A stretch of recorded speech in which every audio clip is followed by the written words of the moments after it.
It's as simple as that. There are many ways of not connecting extrusion to extrusion. Number one is duct tape.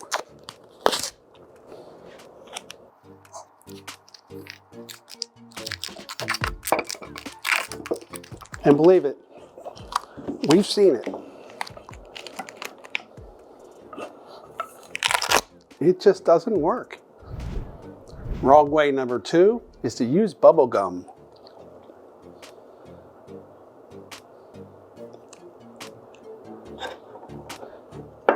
That doesn't work either. Wrong way number three, welding. Why? How are you going to move it? Not adjustable, not flexible.